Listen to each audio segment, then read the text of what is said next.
pemancing tu putih kau jadi tidur balik telik kayu gua. Kau? Ya, dia putih kan. Allah. Putih dah. Tiba dah dulu.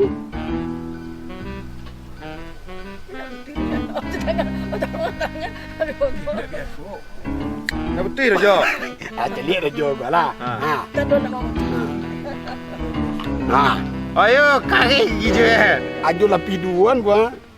Diputar gua di lapi duan gua. Ya. Putih dah jual ni mah.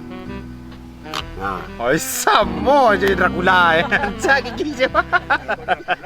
Awak dah putih dah tadi aja 2 lapi putih Aku je. 3 lebih gua. 3 lapi putih je tu. Ada putih lah.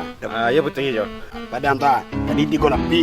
Ya. 2 lampi, 1 lampi. Anak minta 4 lampi yang. Gua lagi yo. 4 lampi cari nanti ya gua. Laparan gua. Ampe. Ampe. Ya, ampe. Nanti ya. Dia putih nah. Cuba lu. Kan putih yang dah. Dah putih dah padang. Baik, kalau putih lah dah. Walau cerita tapi minta putih tadi. Jauh. Ajo dah kecoh aja. Tadi kecil putih yang ampe lampi. Kira ndak lah dah. Ay ay ay.